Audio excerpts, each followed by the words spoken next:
This is the Court Leader's Advantage, a podcast series for court professionals and by court professionals. Brought to you by thecourtleader.net and in cooperation with NACOM, the National Association for Court Management.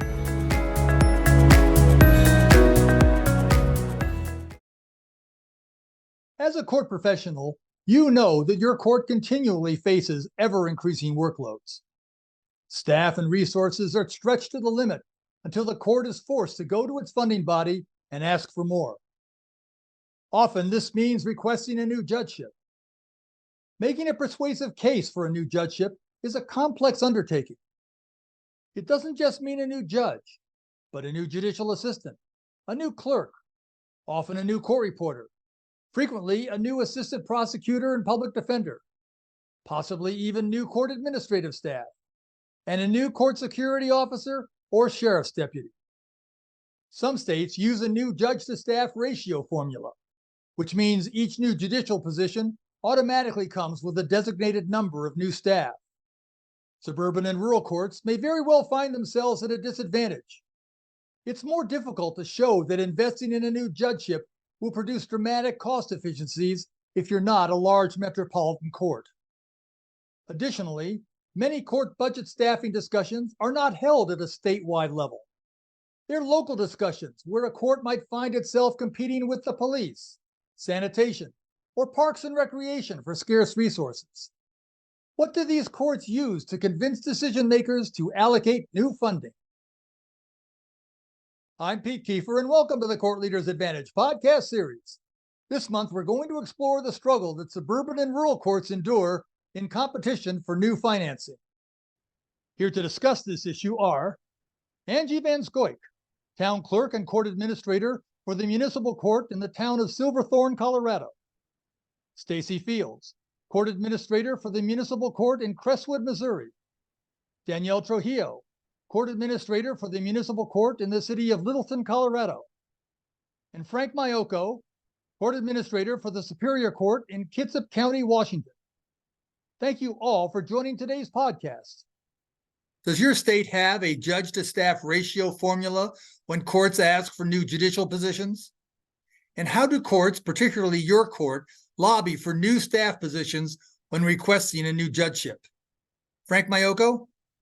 The judicial branch in the state of Washington is a decentralized court system, and in the Superior Court, our judges are really created by our state legislature as opposed to locally. What that means is that when we create a judicial position, we're first talking to the legislature to create it, but we're also then having to talk with our county commissioners, our local funding authority, to ensure, one, that they will compensate the other 50% of the judicial position and provide any additional staff support. Now, as a rule of thumb, I don't think there's a formal judge-to-staff ratio created in the state of Washington, but as a general rule of thumb, it appears typically that folks are looking for about 2-to-1, 2 staff to 1 judicial officer. Historically, that's been 1 court reporter and 1 judicial assistant, and to the 1 judicial officer. I think it's always important, though, in our system, to realize that what we're asking for really is a series of concentric circles. We may be going to our local funding authority and saying we want 2 staff to partner with the judge position. But does that team, if you will, beget the need for an additional deputy prosecuting attorney? Does it beget the need for an additional bailiff, an additional staff attorney, an additional courtroom clerk over in the independently elected county clerk's office?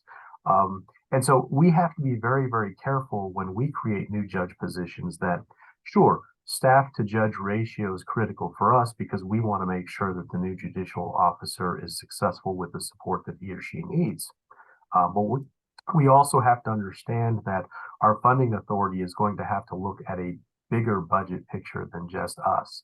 And candidly, here in the state of Washington, I have seen where at the Superior Court level, the legislature has created new Superior Court judicial positions that to this day remain vacant because in those counties, they simply don't have the resources to meet a 2-to-1 ratio, a 3-to-1 ratio, or whatever has been placed on the table for that local funding authority to make that happen.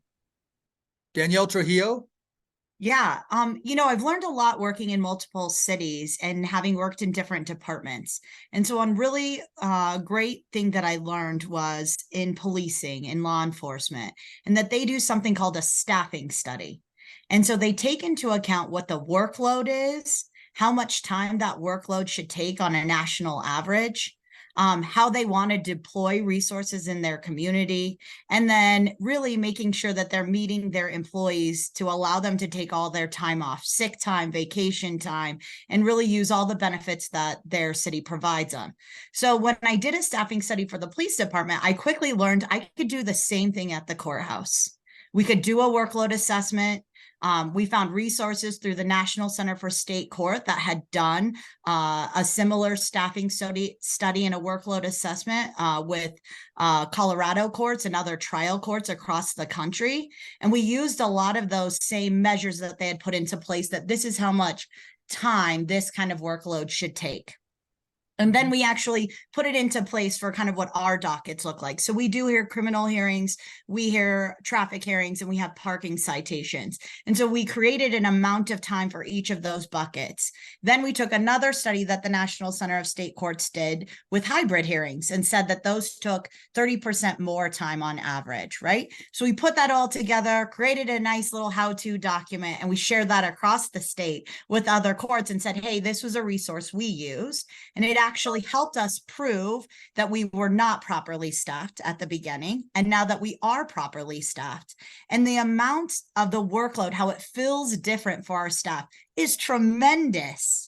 When I first took on this job in 2019, we were so overwhelmed and there were just stacks of paper everywhere and files everywhere. The transformation that we made when we were properly staffed was we could really get through the work and we could really provide service to people. And we felt like we were doing our job and we got through it at the end of the day.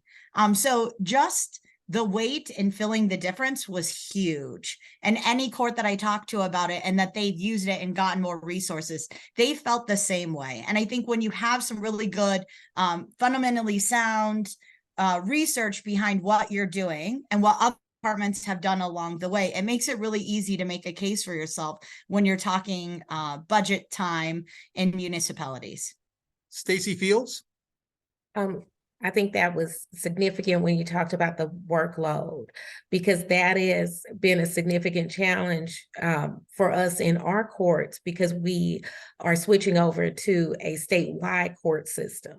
So there was a lot of adaptation in place, and what we use as a formula to place staff it has been significantly different. So we've had to revisit that, because the judge in the state of Missouri, there's just a limit on how many benches the judge can sit on. And it's not a, person ratio, but we had to amend how we looked at things according to our workload, because our revenue stream may not necessarily change. But in order for us to be able to even stay at the level that we're at, you need those additional people to come in to be able to help the flow. And that has been the lines of communication that had to be opened here, so that there was a clearer understanding, because we don't run like a corporation, we don't run like retail, we are here to serve.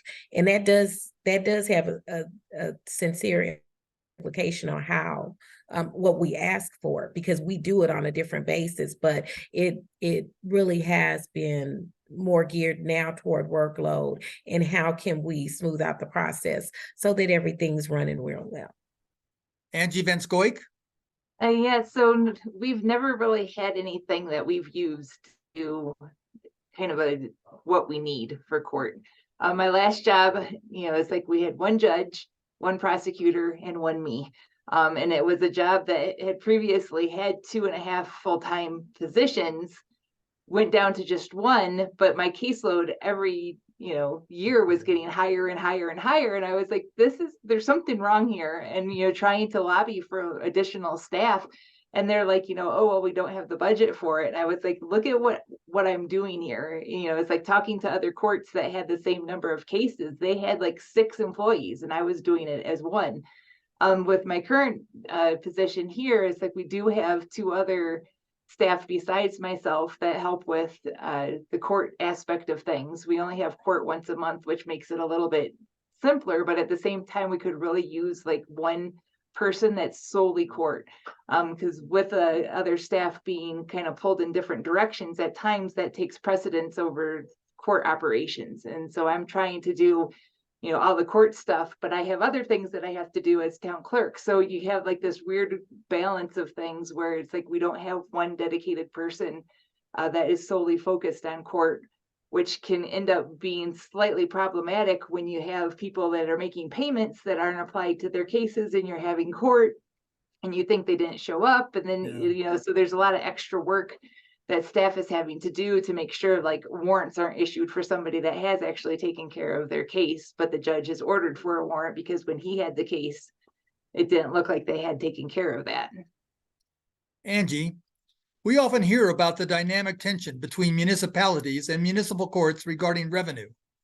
Cities, of course, must concern themselves with revenue for the variety of services they provide. Courts must be concerned with dispensing fair and impartial justice. You're both the town clerk and the clerk of court. It must be almost unbearable with the tension being internalized. How do you cope? Seriously, a lot of it is just, constantly letting the finance director know that courts are not revenue generators. It's like, we are not here to be making money for the town. I'm actually a combined court, so I'm the court for Silverthorne and Dillon. And, so that's also letting the town of Dillon know, we're not here to be making money for you. Just that we're here to dispense justice, that we're making sure that people follow, the rules of the road, the rules of the towns, and adhering to that, not as, some place to be making money for everything. When you have parking tickets, that can kind of be the revenue generator if you really want to look at it that way. So, but don't go out there and just write tickets for parking just to make the money. And, a lot of the officers, because we're also short-staffed for the police departments, it's like they are more focused on controlling the traffic, excessive speed and any type of code violations that are out there, and not just, going out for, to be writing tickets to make the money, because the people that are getting the tickets are definitely violating the thing when they're going 60 and a 40. It's kind of hard to not justify those tickets. So I think a lot of that makes it much easier for me, because I, do have that understanding with the police departments and the town managers and the finance directors for both towns that, the court is here for justice, not for money. Judge to staff ratios can often hurt suburban and rural courts when competing with large metropolitan courts for staff. What are the pros and cons of using a judge to staff ratio formula?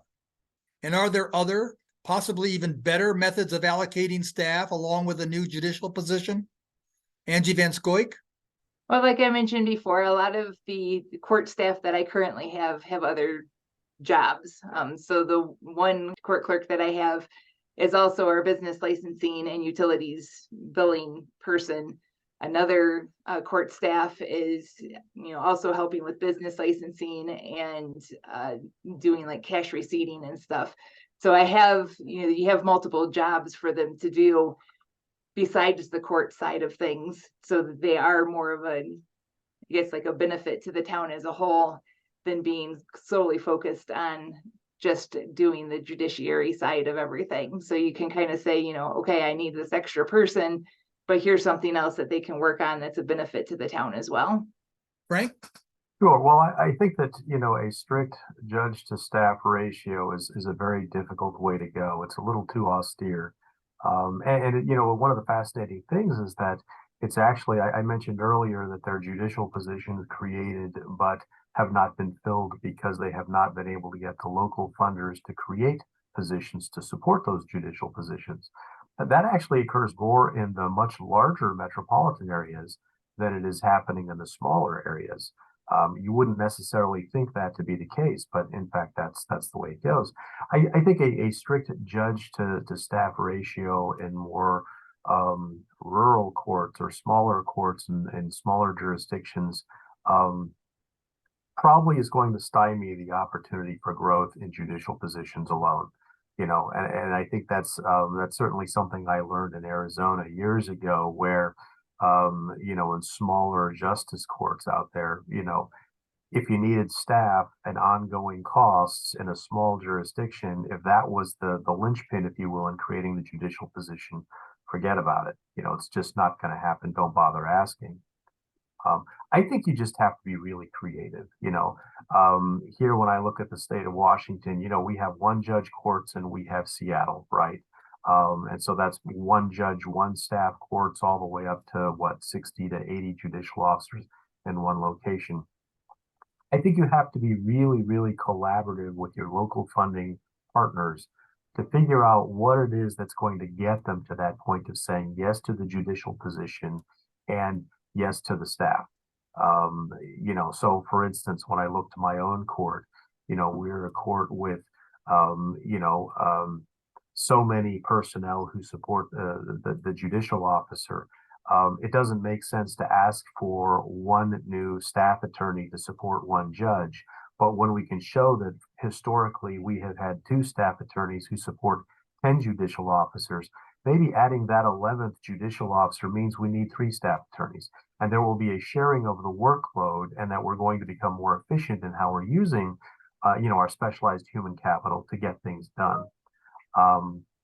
I think that's really the way you have to do it. You have to figure out what it is that your funders will be willing to do for you, and to have those conversations early before you head down the road of, getting to the legislature and saying time for a new judicial position, so that you kind of set a foundation for the judicial position when it comes back locally to your funder. Danielle? Yeah, I think we face a couple of different challenges here. Number one, we don't determine our workload, right? Our workload is handed to us. Somebody else determines that. And if the law enforcement that we're working with decides to add new officers because they've decided that there's a public safety concern and that they need more resources, then they have to look all the way downstream to say, how does that affect everybody else? That may take a year for us to see those results. And so it's knowing, like being aware of what's going on in your community and how is that transforming and changing, and start planting those seeds right away. Hey, that this comes with extra workload then for us. And this is what it looks like. And we may not need it this first year, but we may need it in year 2, right? We are that continuance of that public safety stream. Secondly, I think there's enough research out there for city managers or county administrators or state officials to actually see that writing citations for revenue is the worst thing you can do in your community, right? And that the ACLU has proven that that's not what makes communities safer. And so it's our responsibility to bring that to light to our communities. Hey, this has already happened other places and it didn't work. And we don't want to be in the press for this, right? And so let's do better. Let's not force this issue. Let's really figure out, like Frank said, what do those resources look like and how do we get creative? How do we automate some work? How do we create more efficiencies? How do we become more innovative for some of those tasks that we don't necessarily have to have people doing? We can let some of the computer do some work and people manage that, right? How do we transform what we're doing to be the most efficient so that way the people that are here can really deliver the service that we need? And that takes a lot of time, and that takes a lot of intention, right? To really move forward and think about how we can improve processes in order to really be staffed properly and utilize resources. So that way, when you're asking for them, you can say, hey, we've done all of these things and found cost savings and time savings and everything else. And we've really pushed the budget as far as we can. Now we need an additional person. And I think cities and counties and states, they have to respond in a positive way to understand that we are not revenue generators. We've had the exact opposite. We were carrying ourselves and basically bringing in enough revenue to cover our costs. And now we don't. We're a quarter of that. We are not covering hardly any of our costs anymore. And we've really been on the, what are you doing? we've actually gotten more efficient, but the price of everything has gone up, just like our grocery bills have. We got to pay our staff, we have to provide benefits, and we have to provide a functioning courthouse. So the cost of that increased, and we had no control over that, right? So it's how we're working with our partners to make a case for ourselves, instead of just kind of, like I always say, we're the little sisters. Police and fire have no problem, and public safety have no problem asking for new trucks, $1 million vehicles, more staffing, all of that. We have to not be afraid of that either. We have to be able to ask. Stacy? I think there are some great points that were brought up, and we try to address them and take the initiative. We have a municipal, a Metropolitan Court Association. And just this past Friday, we had a court information summit. So we brought in stakeholders, from the city, from the police department, so that we could have a very neutral ground to have some kind of uncomfortable conversations, because I think that it was important for us to position ourselves in a way that we understood that we're not working against one another. We understand that we are not revenue generators. That's not our purpose. Neither is the purpose really for anyone. We just want to provide the services within the community. So we had a very neutral ground to have some good conversations, so that when we went back to our individual offices, we had tools and a different perspective to be able to have a discussion outside of what the judge to staff ratio should be, because we're determining it by actually what we do and the service that we provide. And we had a mutual language to be able to communicate that with.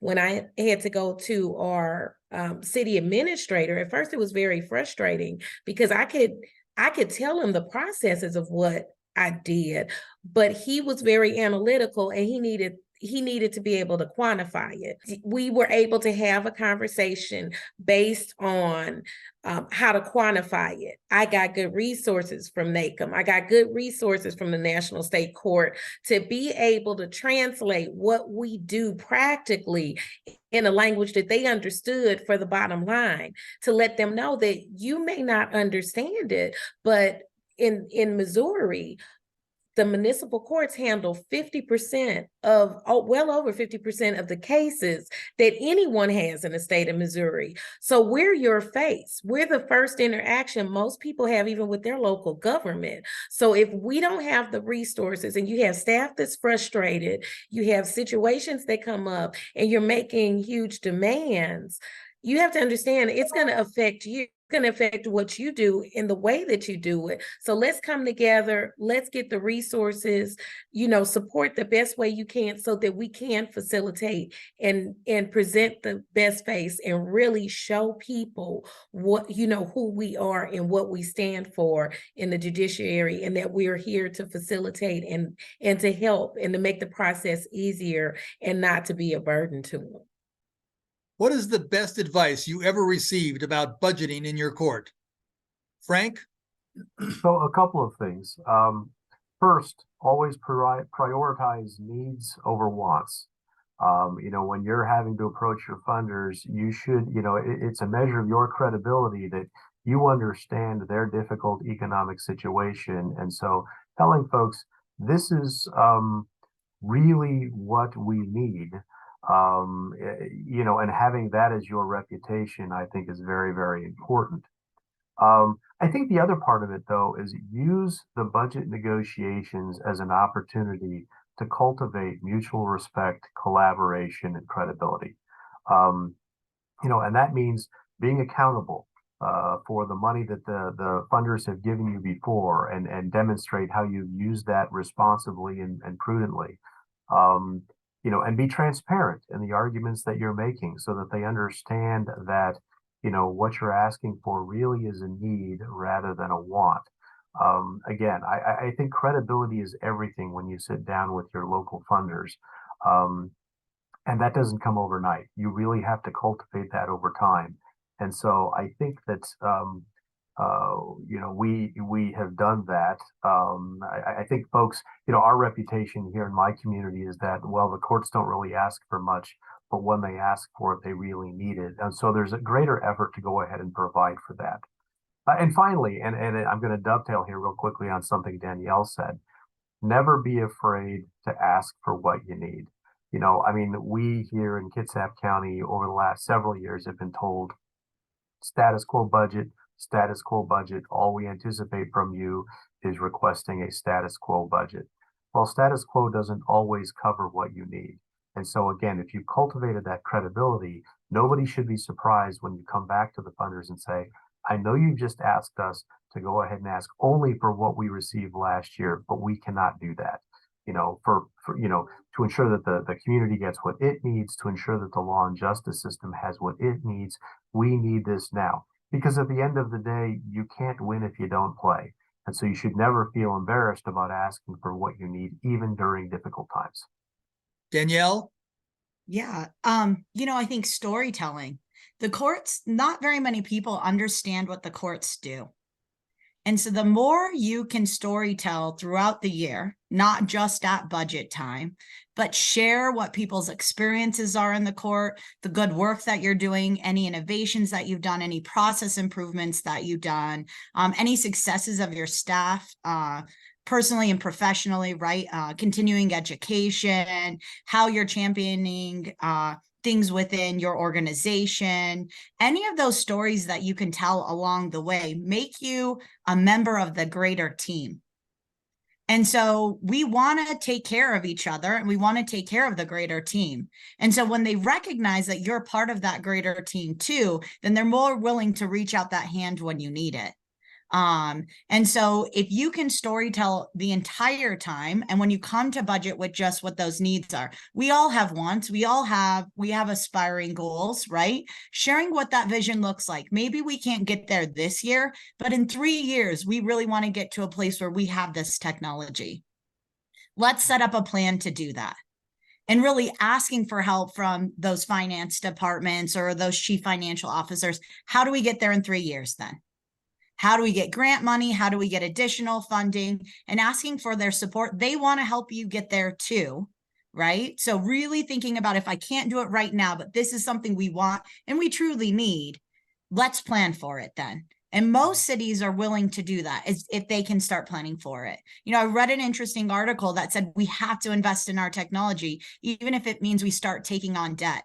And courts are the last ones that they ever think about that we need really specialized technology. And we've proven that when we do have the specialized technology, how much better we do, how more efficient we are, how we provide better services, we provide payments, we can have online resources, right? Cases are taken and resolution happens much quicker when we actually invest in technology.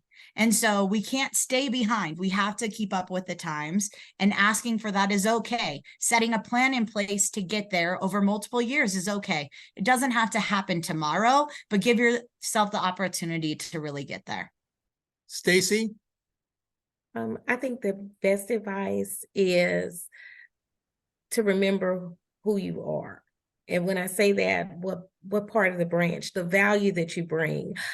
I think sometimes you can go into a budget meeting with this image that you're begging for money or begging for resources. And it's more of a partnership because we each bring value to the table. There's a reason why there's a judicial branch. There's a reason why we're here. It's a reason why we've sustained this long, because it really hasn't changed. It's always been the same fight, but just remember, just don't give up. And I love what Danielle said, like, this is what our need is. How are we going to get there? When you start positioning yourself with how, not looking at, okay, what time limit, how are we going to get there?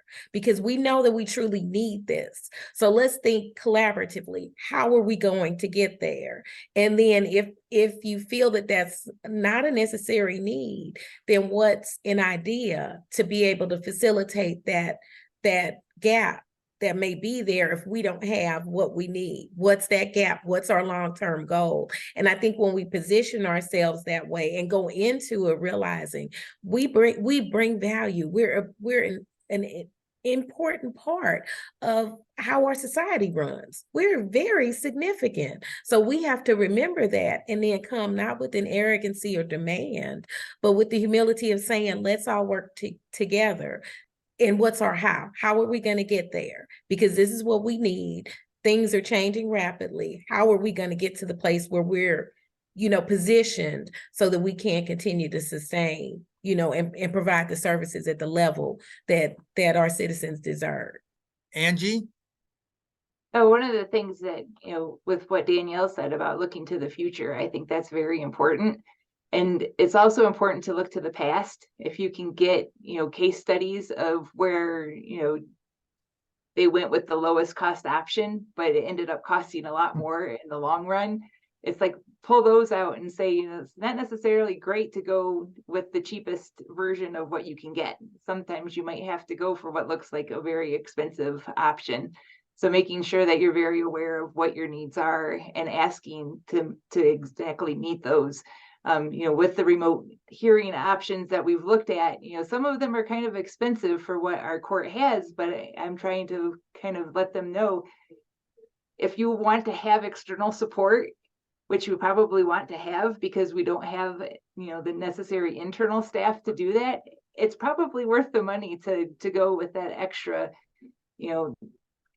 budget line item to be able to have external options available to help you go through anything that might come up. So, kind of one of the things too, it's like with your budget, ask for more than you need, because then you can cut it and you can say, hey, we still can get what we really need to have, but maybe you're taking some of the bells and whistles away. And then, you can actually do what you need to do moving forward and having that available to your staff and to the court, where you might not have gotten it otherwise. I want to thank Stacy Fields, Frank Mayoko, Angie Van Scoip, and Danielle Trujillo for their thoughts, their ideas, and their experiences with court budgeting and lobbying for new judgeships. This is a question that every court in America has to grapple with. As always, my thanks to you court professionals tuning into today's episode. As you work through good economic times and bad, you always hold the line for a strong and independent court system. Thank you for all you do. Join us on Tuesday, January the 16th, for another episode dealing with the issues facing our courts. This has been the Court Leaders Advantage podcast series. I'm Pete Kiefer, and thanks for joining us today.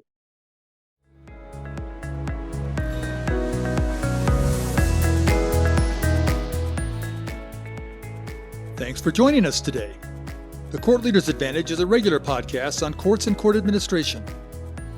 Today's episode will be available on our website, on YouTube, on Facebook, on iTunes, on LinkedIn, and on Twitter. Become part of the conversation. If you have questions, comments, or ideas for future episodes, email us.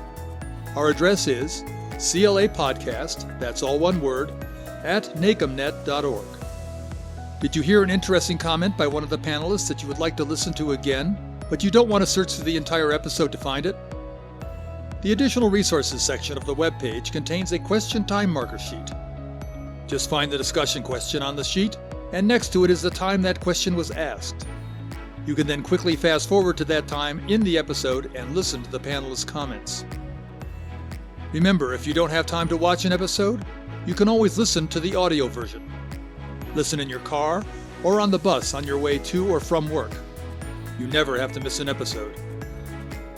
I'm Pete Kiefer, and on behalf of our guests, the Court Leader website, and the National Association for Court Management, thank you, and have a great day. The views, information, and opinions expressed during this episode are solely those of the host and the individual presenters. They do not necessarily represent the position of the National Association for Court Management.